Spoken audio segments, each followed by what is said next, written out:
Happy Monday. Good morning. Hi, Ted. Good morning. Good morning. Good morning, writers. Or afternoon or where you are. But wherever you are, evening. We have some people that are in Europe. They might be listening in the evening. So, Ted, we hinted last week that we're going to talk about helping.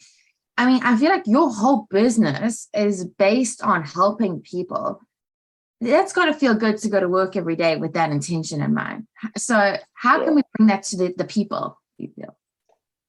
It's probably been a game changer for me. And I would challenge that any business could take that approach, particularly you as a writer could take the approach. So are you trying to just grow a business, like the bottom line of a business and get clients, or are you rooted in helping people?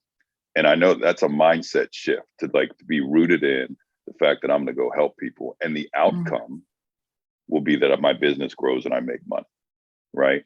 Because if you're just going in there, hey, I'm going to prove to them that I'm a good writer versus the mindset of helping people, you're going to miss a lot. You're going to miss a lot because you're so focused on trying to prove that you're good, that you're able to do good copy, and you're being able to do that.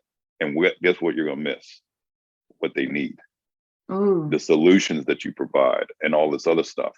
I am rooted in, I'm going to go in.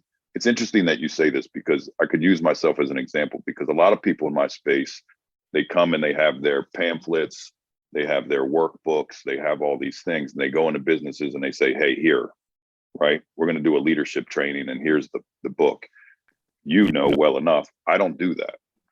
I want to go help people. So the whole first handful of meetings are discovery meetings, right? They're just literally, where do you need help?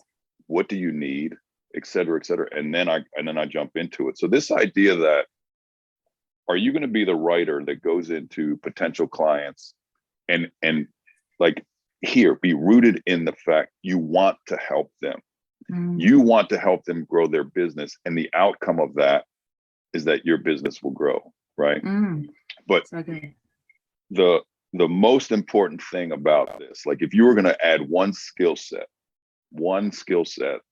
that will support what the topic that we're talking about today, that will unequivocally grow your business, it would be how to ask great questions, right? And usually those great questions are open-ended questions, and the real skill is asking the follow-up question and the follow-up question and the follow-up question. It's similar to like you and I have talked about with these guys months and months ago, like uncovering your why. If you just go say, hey, why do I want to grow a business? Well, I want to make more money. Why? And you need to be able to do that with your clients to uncover how you're really going to be able to help them. So a little bit of a riff there, but so good. This is a big one. I think sometimes people think like, if you're not directly in the space like I am, like my business is coaching, I'm obviously helping people. But I think people think like, well, no, I'm not helping people, right? I would venture to say, a restaurateur, like a guy that owns a restaurant, 100%. Everyone has opportunity to take that mindset. Yeah. I mean, I feel like intention is everything. Like I literally have a book here called The Power of Intention that changed my life. When you go into anything with intention, it changes everything, right? And then there's another person that comes to mind if anybody's interested in this topic. I don't know if you know Simon Sinek at all. Yeah. So his whole thing is exactly what you're saying. Go into anything that you're doing with the intention of helping and people, and he calls it the finite game. Then you'll be in the finite game, the infinite game. You'll be in the infinite game because you'll be continuous. If you focus on just business and bottom line, you'll be in the finite game. And I think there's two layers to the problem solution for writers in particular. There is the business goals and the problems that your client is trying to solve, and that you're going to help solve them. Help them solve. And then there is the client's customer, right? So the person that you're actually writing to, they have a problem. And if you can help and you believe in your client's mission and the solution that your client is providing and putting that out there in the world, and you want to help the people find that solution, well, then you go. So it's many layers, I think, that you can unpack with this one, and many people you can focus on and things that you can do. And like you said, with those questions, imagine, Ted, the first question, like that's you ask a potential client, it's like, what problem are you solving for your customer? What solution can I help be a part of that your customer is of a problem that your customer is facing? I think that will get you back to a really good place of what the business intentions are. Yeah, the questions are going to be the key here. And you got to be asking the questions that nobody else is asking, right? So, and this could be, what's your biggest fear as the business owner, right?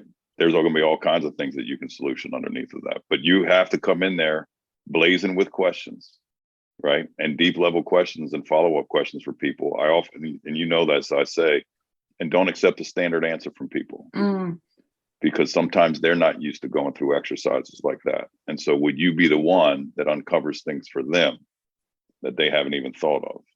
And that's why I say this skill set of asking questions and asking follow-up questions is going to be key. The other thing I'd say to this is, if you're not asking questions, you're going on assumption. You're going on assumption that you think you know what they need and what they want, and you don't, right? Maybe the end game is bottom line and revenue, or to grow their breeders or grow their list or do whatever they want to do, or have a really great website. But if you don't understand the deeper need, you're missing something.